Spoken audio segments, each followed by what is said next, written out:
Good morning dear students. पिछले class में हम लोगों ने देखा था न्यूट्रिशन क्या है, न्यूट्रिशन के टाइप्स कौन कौन से हैं, और आज हम लोग देखने जा रहे हैं कि ऑटोट्रॉफिक न्यूट्रिशन इन प्लांट्स क्या होता है, कैसे होता है, इस न्यूट्रिशन के लिए कौन कौन सी सब्सटेंस की जरूरत होती है, वो सब्सटेंस प्लांट कहाँ से ऑब्टेन करते हैं, और ऑब्टेन करने के बाद किस तरह से, किस प्रोसेस से वो अपना फूड तैयार करते हैं या अपना न्यूट्रिशन टेक करते हैं, इसके बारे में हम लोग को देखना है। तो आज हम लोग देखने जा रहे हैं autotrophic nutrition in plants. Autotrophic nutrition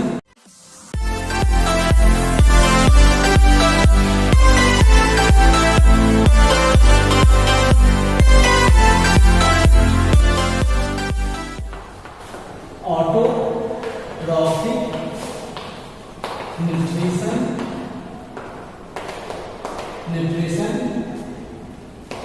in plants. Plants में ऑटोट्रॉफिक न्यूट्रिशन कैसे होता है, इसके बारे में जानेंगे आज। देखिए, ऑटोट्रॉफिक न्यूट्रिशन बतलाए थे कि व्हाट इज ऑटोट्रॉफिक न्यूट्रिशन। तो the mode of nutrition in which organisms prepare their own food is known as autotrophic nutrition. इसमें ऑर्गेनिज्म किसी दूसरे पे डिपेंडेंट ना होकर के सेल्फ डिपेंडेंट होता है, मीन्स अपना फूड, अपना न्यूट्रिशन खुद से तैयार करता है। अब देखिए, प्लांट में जो न्यूट्रिशन का प्रोसेस है, ऑटोट्रॉफिक न्यूट्रिशन का प्रोसेस है, उसको कहते हैं photosynthesis. So photosynthesis is the process of preparation of food by the plants. Plant के द्वारा फूड तैयार करने की जो प्रक्रिया है, जो प्रोसेस है, उसको कहते हैं फोटोसिंथेसिस। वैसे फोटोसिंथेसिस को अगर प्रॉपर्ली डिफाइन करें तो कहेंगे photosynthesis is the process in which plants prepare carbohydrate और forms carbohydrate from CO2 and H2O in presence of light and chlorophyll, and oxygen is evolved as a byproduct. Okay, so this is the definition of photosynthesis. So plant prepares their food by the process of what? Photosynthesis. Photosynthesis is the process of preparing food by plants. What is photosynthesis? There are two terms, photo and synthesis. Photosynthesis में दो terms हैं. First is photo. So photo means light. Photo का मतलब होता है light. And synthesis. Synthesis means formation.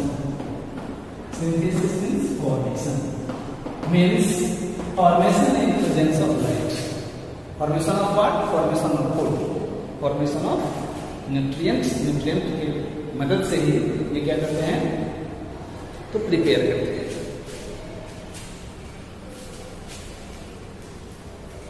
So photosynthesis, photo means light and synthesis means formation. It means formation in presence of light. Formation of what? Formation of nutrients. Now we will define it as photosynthesis. Photosynthesis is the process.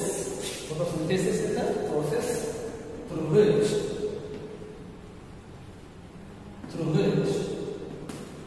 plants prepare in presence of light and chlorophyll, and O2 gas is evolved as a byproduct.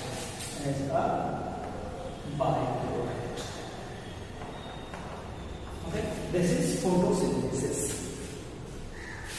Now we have to see the chemical equation of photosynthesis. photosynthesis का पता chemical equation हम लोग देखते हैं क्या होता है। देखिए फोटोसिंथेसिस में जैसा हम लोगों ने डेफिनेशन में देखा कि किस किस चीज की मदद से, तो दो चीज CO2 एंड H2, इसकी मदद से यानी इस दोनों को कंबाइन करके सनलाइट और क्लोरोफिल के प्रेजेंस में प्लांट्स अपना फूड तैयार करते हैं, अपना न्यूट्रिएंट्स तैयार करते हैं। 6CO2 plus 12H2, this is a chemical reaction, chemical equation of what? Of photosynthesis. Now here sunlight and chlorophyll, sunlight and chlorophyll, दो चीज चाहिए, इसकी प्रेजेंस में होगा, बनेंगे क्या? C6H12O6 plus 6H2O plus 6O2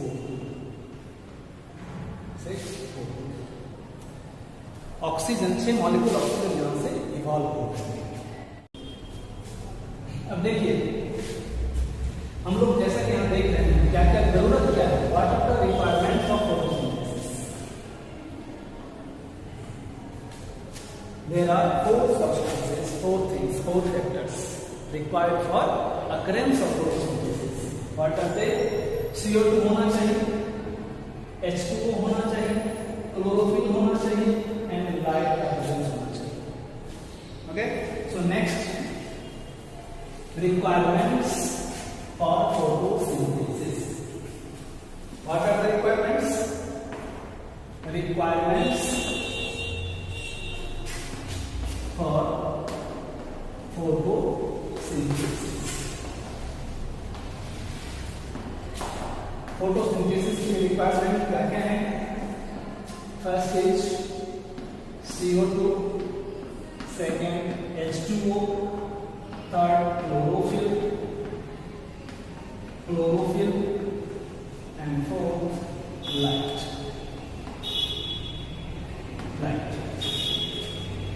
These 4 things are required necessary for the occurrence of photosynthesis.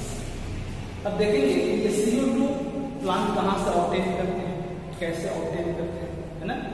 H2O कहाँ से ऑब्टेन होता है, कैसे होता है, क्लोरोफिल क्या होता है, कहाँ होता है, क्या काम करता है, और फिर सनलाइट की क्या जरूरत होती है फोटोसिंथेसिस, इसका क्या काम है, क्या नीड है।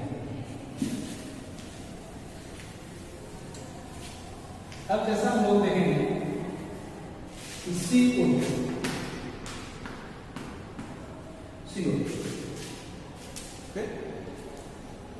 CO2 abundantly present in where? In atmosphere. और यदि एक्वेटिक प्लांट है तो एक्वेटिक प्लांट को CO2 वाटर से भी मिलता है, बट हम लोग देखेंगे कि जो मेजर सोर्स ऑफ CO2 है वो क्या है, तो एटमॉस्फेयर है, वायुमंडल है। वायुमंडल में एयर मौजूद है और उस एयर में सारे गैसेज हैं, CO2 है, O2 है, नाइट्रोजन है and so on, many gases are there. Air is a mixture of many gases, जिसमें CO2 तो CO2 आसानी से प्लांट को मिल जाता है, कहां से? एटमॉस्फेयर से। अब एटमॉस्फेयर से वो एब्जॉर्ब कैसे होता है, प्लांट उसे कैसे एब्जॉर्ब करते हैं CO2। तो देखिए सपोज यहां प्लांट है, ओके, प्लांट है, CO2 अवेलेबल है। प्लांट में क्या होता है कि लीफ में छोटे छोटे पोर्स होते हैं, होल्स होते हैं लीफ के सरफेस पे, और यदि स्टेम न्यू है, ग्रीन है, तो उस पे भी होता है। उन स्मॉल होल्स को क्या बोलते हैं? स्टोमाटा बोलते हैं। Stoma is singular, stomata is plural. इसी स्टोमाटा के थ्रू प्लांट्स अपना जो CO2 है उसको एब्जॉर्ब कर लेते हैं, ठीक है? कहां से एब्जॉर्ब करते हैं? तो एटमॉस्फेयर से। लेकिन ऐसा नहीं है कि केवल एटमॉस्फेयर से ही प्लांट CO2 लेता है और उसी CO2 से फोटोसिंथेसिस होता है। एक सोर्स और भी है फोटोसिंथेसिस का, क्या है वो सोर्स? तो प्लांट के अंदर डे टाइम में, दिन के समय, क्योंकि लाइट अवेलेबल होता है दिन के समय, तो डे टाइम में जो है फोटोसिंथेसिस तो होता ही है, साथ साथ रेस्पिरेशन तो 24 घंटा होने वाला प्रोसेस है ना, तो रेस्पिरेशन भी होता है। अब रेस्पिरेशन में प्लांट को क्या चाहिए? ऑक्सीजन चाहिए, और वो इवॉल्व क्या करेगा? CO2। तो जो CO2 इवॉल्व होता है रेस्पिरेशन के प्रोसेस में, उस CO2 को यूज कर लेता है प्लांट फोटोसिंथेसिस दिन के समय, है ना। तो CO2 के दो सोर्स हो गए, एक तो रेस्पिरेशन से आ रहा है, लेकिन रेस्पिरेशन से जितना CO2 आ रहा है उतने CO2 से काम नहीं चलता है प्लांट का, इसलिए एटमॉस्फेयर से भी दिन के समय वो CO2 एब्जॉर्ब करते हैं। तो थोड़ा सा हम लोग देख लें कि what is stomata and from where CO2 is obtained by plants. CO2 is obtained from atmosphere.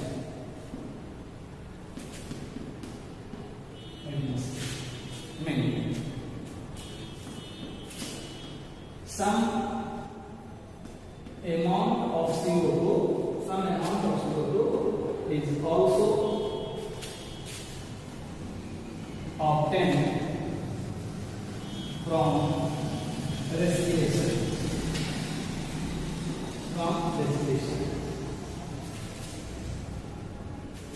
कैसे ऑब्टेन होता है? CO2 is obtained through stomata. CO2 obtained through stomata. Now what is this stomata? What are stomata? Stomata are these are a small pores present on the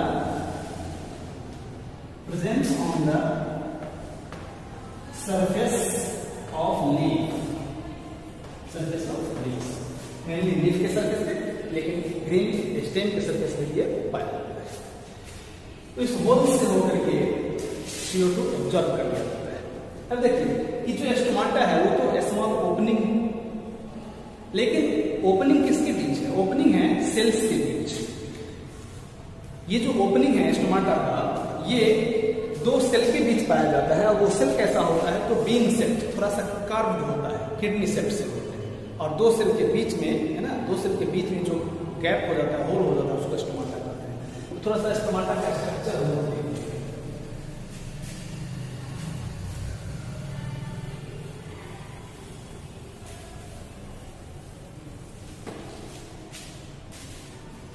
देखिए यहाँ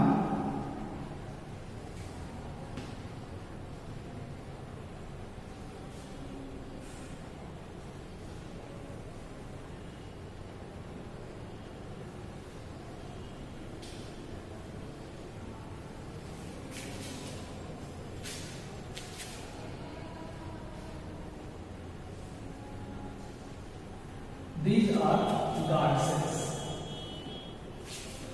These are called guard cells. ये guard cells कैसे होते हैं? तो ये guard cells होते हैं बीन सेट का और किडनी सेट, और ये जो होल है, बीच में जो होल है, that hole is known as stoma और stomatal pore. अब देखिए इसके चारों ओर भी सेल पाए जाते हैं, है ना, इसके अराउंड भी सेल पाए जाते हैं।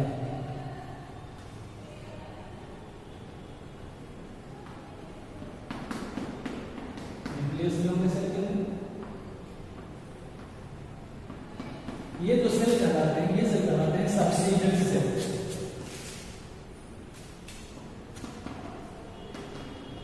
सबसिडियरी cells, और ये whole structure is known as stomatal apparatus. इसको एस्टोमेटल एपरेटस कहते हैं, stomatal apparatus. Okay, so this is stomatal. अब अब होता क्या है दिन के समय, ये ओपन कैसे होता है? देखिए यहाँ इसका जो इनर वॉल है, इनर वॉल, ये इनर वॉल थोड़ा सा फ्लेक्सिबल होता है और आउटर वॉल क्या होता है? थिन है। और ये दोनों वॉल ऐसे जुड़े हुए रहते हैं फाइबरस स्ट्रक्चर से। दिन के समय जैसे ही सनलाइट पड़ता है, सनलाइट पड़ने के कारण ट्रांसलेशन एक प्रोसेस है, वहां से शुरू हो जाता है ट्रांसलेशन। ट्रांसलेशन शुरू होता है तो वाटर का इनकमिंग भी शुरू हो गया, वाटर आने लगता है काफी तेजी से।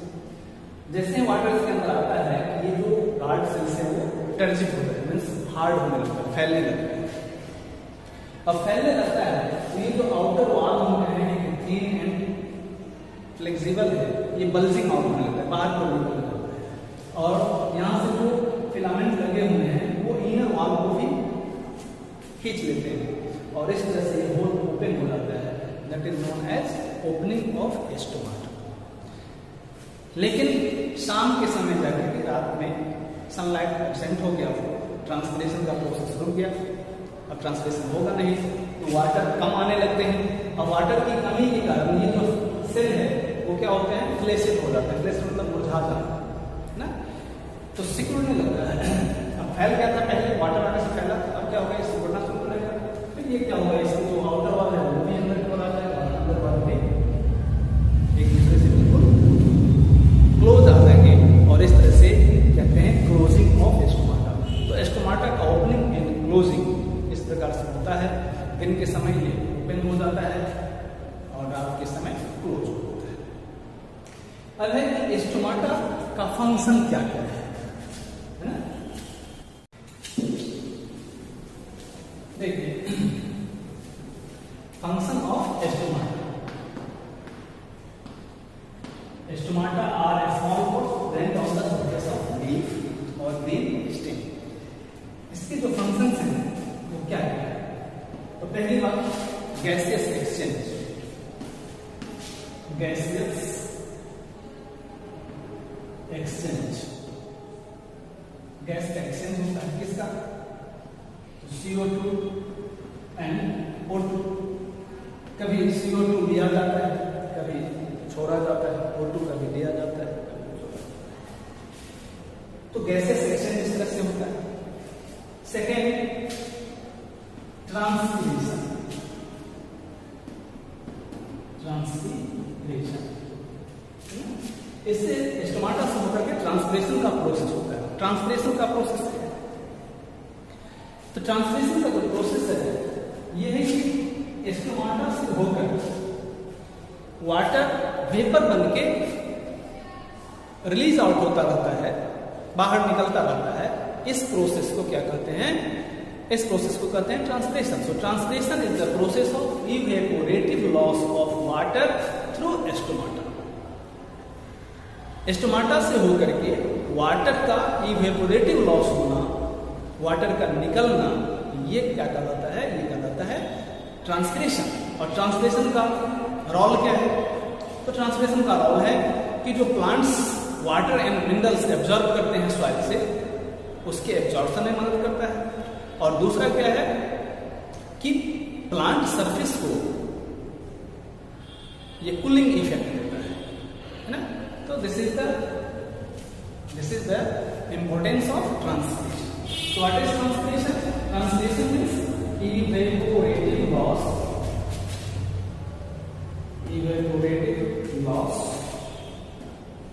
of water through stomata. Stomata से होकर के वाटर का इवोपरेशन होना कहलाता है transpiration.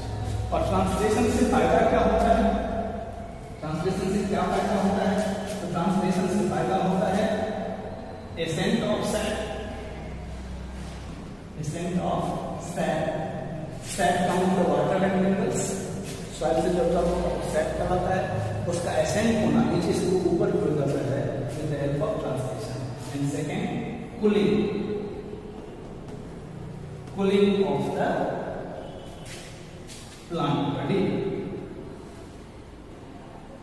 Cooling of the plant. Nature में इसका और भी रोल है। रेनिंग में ये मदद करता है, क्योंकि जो रेन होता है वो कहाँ से होता है, या तो सी से इवेपोरेशन होता है वाटर का, और बहुत मात्रा उस वेपर का कहाँ से आता है, तो ट्रांसलेशन से आता है। तो इस तरह से ये नेचर में भी इसका बहुत अच्छा रोल है वाटर साइकिल।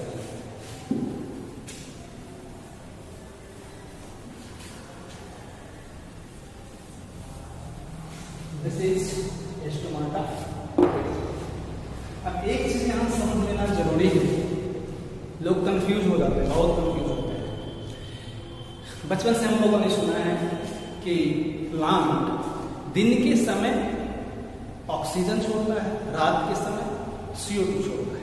और इसका मीनिंग लोग ये निकालते हैं कि दिन के समय प्लांट जो है O2 देता है, मतलब CO2 लेता है, तो सांस लेता है वो CO2, रेस्पिरेशन करता है CO2 और देता है O2।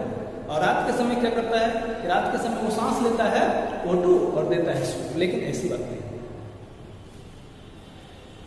सच्चाई ये है कि रेस्पिरेशन में प्लांट 24 घंटे, चाहे दिन हो या चाहे रात हो, वो O2 ही लेता है और CO2 ही देता है। फिर ऐसा हम क्यों कहते हैं कि दिन के समय वो O2 छोड़ता है, रात के समय CO2 छोड़ता है? तो ऐसा इसलिए कहते हैं क्योंकि ये बैलेंस्ड बात कही गई है। फोटोसिंथेसिस एंड रेस्पिरेशन दोनों को एक साथ, दोनों का जो बैलेंस मिलेगा हमको इवेंट, वो ये आता है कि दिन के समय प्लांट O2 रिलीज करता है, रात के समय CO2 रिलीज करता है, नॉट रेस्पायर। ये रिलीज एंड रेस्पायर में अंतर है। देखिए क्या होता है, देखिए दिन के समय फोटोसिंथेसिस का प्रोसेस भी होता है, और सेकेंड थिंग रेस्पिरेशन का प्रोसेस होता है। रेस्पिरेशन का प्रोसेस भी होता है, दोनों। रात के समय फोटोसिंथेसिस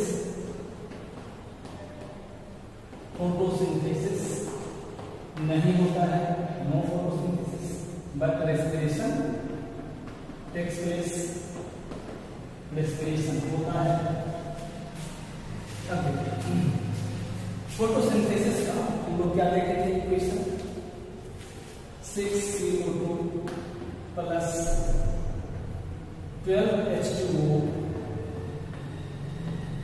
यहाँ पे sunlight that is light and chlorophyll काम करेगा, और बनेगा क्या, तो बन जाएगा C6H12O6 प्लस 6O2। अब ये O2 सपोज ये एटमॉस्फेयर है ना, तो दिन के समय क्या होगा, ये एटमॉस्फेयर। अब देखिए O2 जो रिलीज होगा उसमें से कुछ O2 कहां चला जाएगा, ये चला जाएगा रेस्पिरेशन, कुछ समझना, जितने की जरूरत होगी उतना चला जाएगा रेस्पिरेशन। तो दिन के समय रेस्पिरेशन में जो O2 है कहां से आएगा, डायरेक्ट फोटोसिंथेसिस सेल के अंदर O2 बना और डायरेक्ट रेस्पिरेशन में चला गया, बाहर से लेने की जरूरत नहीं पड़ी। और जो बच गया वो O2 कहां चला गया, तो एटमॉस्फेयर में। तो दिन के समय प्लांट क्या किया, O2 रिलीज भी किया, है ना। कुछ O2 फोटोसिंथेसिस में से काम आ गया किसमें, तो वो काम आ गया रेस्पिरेशन में, और मैक्सिमम जो है वो कहां चला गया, एटमॉस्फेयर में चला गया। और रेस्पिरेशन में क्या होगा, रेस्पिरेशन में होगा क्या, इसका इक्वेशन क्या है, इसका इक्वेशन है C6H12O6 प्लस 6O2। इससे क्या बनता है, तो यहां बनेगा 6 CO2 plus 6H2O plus energy. Energy मतलब रेस्पिरेशन। अब ये जो CO2 है दिन के समय जो बना है ना, वो जितना CO2 आया वो सब के सब कहाँ चला जाएगा, ये सब के सब चला जाएगा फोटोसिंथेसिस में, और उतने CO2 से काम भी नहीं चलेगा। तो एटमॉस्फेयर से ही जो CO2 है वो भी कहाँ जाएगा, तो फोटोसिंथेसिस चला जाएगा। इस तरह से हम क्या देख रहे हैं कि दिन के समय ये दोनों प्रोसेस होता है, फोटोसिंथेसिस एंड रेस्पिरेशन। फोटोसिंथेसिस में जो O2 रिलीज हुआ उसमें से कुछ रेस्पिरेशन में चला गया, और जो बच गया मैक्सिमम वो कहाँ चला गया, एटमॉस्फेयर में चला गया। लेकिन रेस्पिरेशन में जो CO2 बना वो सारा का सारा CO2 कहाँ यूज हो गया, फोटोसिंथेसिस में, और उतने से काम भी नहीं चलेगा प्लांट का, तो और CO2 कहाँ चला गया, एटमॉस्फेयर से। तो इस तरह से हम बैलेंस अगर दोनों का देखेंगे तो क्या होता है कि दिन के समय प्लांट क्या करता है, CO2 लेता है एटमॉस्फेयर से और O2 देता है एटमॉस्फेयर में। रात के समय क्या होता है, एट नाइट फोटोसिंथेसिस का प्रोसेस होता नहीं, केवल रेस्पिरेशन होता है। अब रेस्पिरेशन होगा एयर एटमॉस्फेयर, ये एटमॉस्फेयर, तो फोटोसिंथेसिस की तो कोई बात ही नहीं है रात में। यहाँ पे होगा रेस्पिरेशन, और रेस्पिरेशन होगा यही C6H12O6 प्लस 6O2 की मदद से क्या बनेगा, 6CO2 plus 6H2O plus energy बनेगा। अब रात के समय क्या हो रहा है कि ये जितना O2 बना ये सब के सब कहाँ आ गया, एटमॉस्फेयर में चला गया।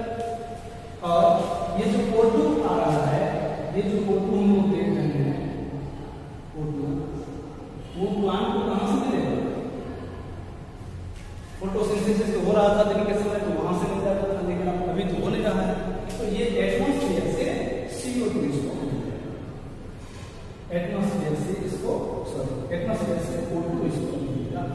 तो रात के समय क्या देख रहे हैं, प्लांट O2 ले रहा है एटमॉस्फेयर से और CO2 दे रहा है एटमॉस्फेयर। ओके, दिन के समय क्या देखें कि प्लांट O2 दे रहा है एटमॉस्फेयर में और CO2 ले रहा है एटमॉस्फेयर से। Okay, so this is the phenomenon occurring in plants.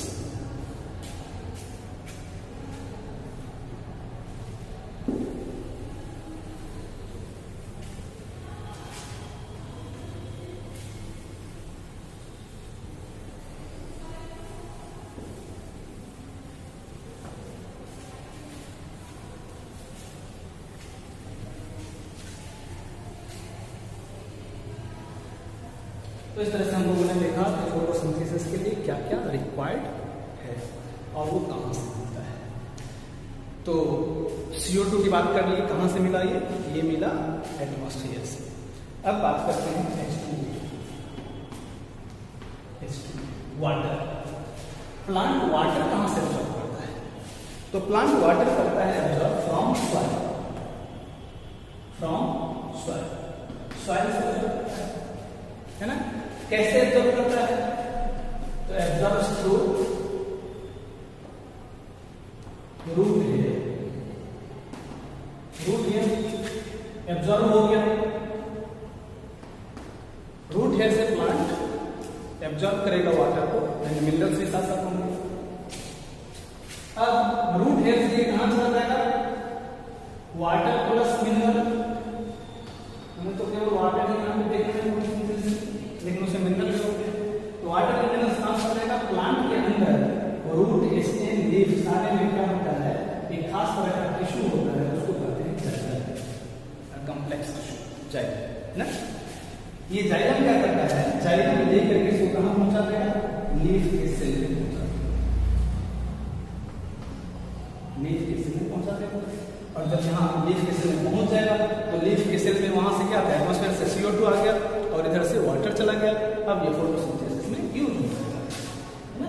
अब ये जो वाटर है ये कहां चला जाएगा, फोटोसिंथेसिस में चला जाएगा, है ना। तो लीफ के सेल में वाटर कहाँ से आता है? सॉइल से आता है। कैसे आता है? तो रूट में, प्लांट के रूट में हेयर लाइक स्ट्रक्चर्स पाए जाते हैं, छोटे छोटे स्ट्रक्चर्स पाए जाते हैं। वो सॉइल से एब्जॉर्ब करके वाटर को कहाँ भेज देते हैं? रूट के अंदर जाइलम है, और वही जाइलम स्टेम होते हुए लीफ तक पहुंचा है, तो जाइलम के अंदर चला जाता है। जाइलम के अंदर जब चला गया है ना, तो वहां से ascent of sap apply, ascent of sap होता है। कैसे? तो जाइलम के अंदर ये वाटर अंदर चला गया, कंटिन्यूअस इनफ्लो के कारण जाइलम में एक प्रेशर बनता है, उसको रूट प्रेशर बोलते हैं। रूट प्रेशर कुछ दूरी तक ऊपर तक पहुंचा देता है, और उसके बाद बचा हुआ काम कौन कर देता है? ट्रांसलेटरी पुल। ट्रांसलेशन का जो प्रोसेस होता रहता है, तो वाटर को ऊपर खींचता रहता है ना। इस तरह से वाटर लीफ के सेल में पहुंच जाता है, और CO2 प्लस स्टोमाटा के थ्रू गए थे। दोनों चीज लीफ के सेल में पहुंचा। लीफ के सेल में है ना क्लोरोफिल है। क्लोरोफिल का काम क्या है? उसका काम है लाइट एनर्जी को एब्जॉर्ब करना, है ना। एनर्जी को एब्जॉर्ब कर दिया और फोटोसिंथेसिस का प्रोसेस हो गया। नेक्स्ट हम लोगों को देखना है chlorophyll.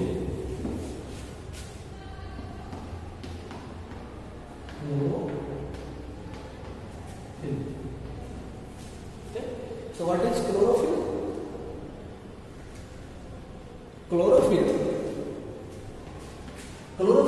is a green colored pigment. Pigment actually means color, and this is a chemical compound. A chemical compound.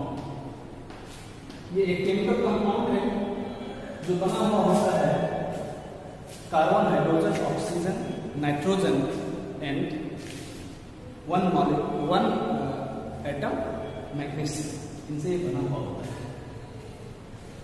तो क्लोरोफिल पिगमेंट है, केमिकल कंपाउंड है, पाया कहां जाता है?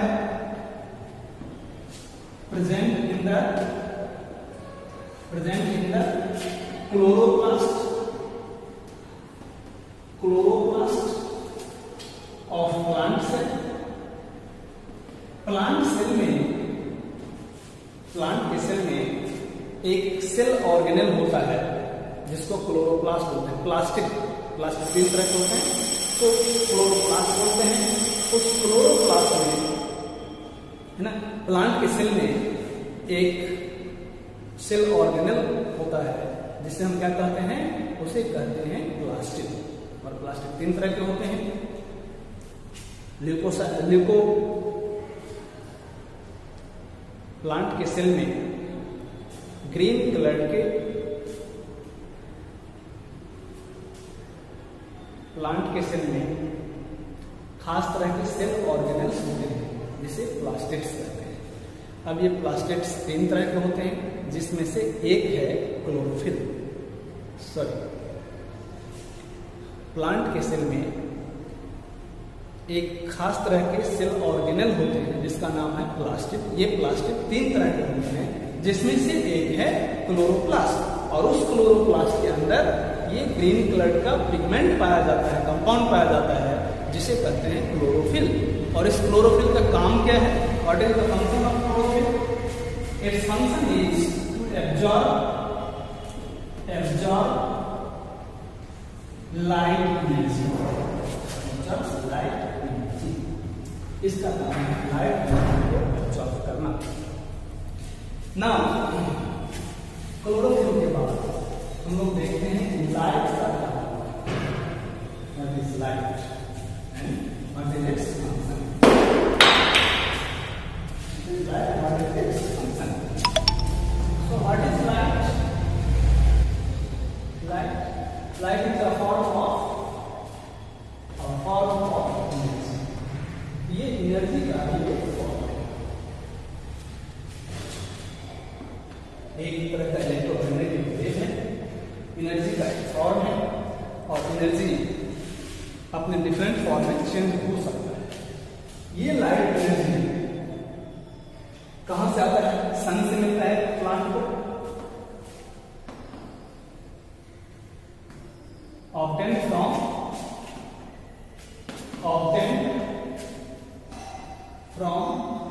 सन और इसका काम क्या करता है, ये काम क्या करता है फोटोसिंथेसिस। फोटोसिंथेसिस में इसका क्या यूटिलाइजेशन है।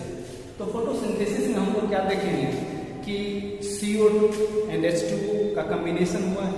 तो अब कार्बन कार्बन जुड़ेंगे एक दूसरे से, कार्बन हाइड्रोजन जुड़ेंगे, तो ये जो एटम्स एक दूसरे से जुड़ करके C6H12O6 का फॉर्मेशन करते हैं।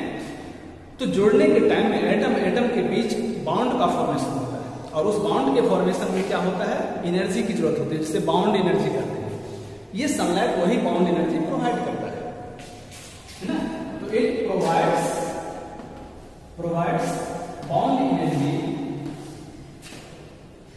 bond energy for the formation of glucose। Glucose के फॉर्मेशन के लिए C6H12O6 इसके फॉर्मेशन के लिए बॉन्ड एनर्जी की जरूरत है। तो हम लोग आज देखें कि 4 कंपोनेंट्स की जरूरत होती है फोटोसिंथेसिस के लिए। What are they are CO2 obtained from atmosphere through stomata, then H2O obtained from soil, absorbed by root hairs and transported by xylem to the leaf cells. Thereafter chlorophyll जो plant के cell में खुद पाया जाता है chloroplast के अंदर। Chloroplast क्या है, एक खास तरह का सेल ऑर्गेनेल है, वहां मौजूद होता है। क्लोरोफिल का काम क्या है, तो हम लोगों ने देखा है क्लोरोफिल का काम है लाइट एनर्जी को एब्जॉर्ब करना। Okay, and thereafter light क्या है, तो लाइट एक फॉर्म ऑफ एनर्जी है, एनर्जी का एक फॉर्म है, obtained by plants from sun से ऑब्टेन्ड होता है। काम क्या करता है, provides bond energy for the formation of glucose. तो आज यहीं तक, thank you, have a nice day.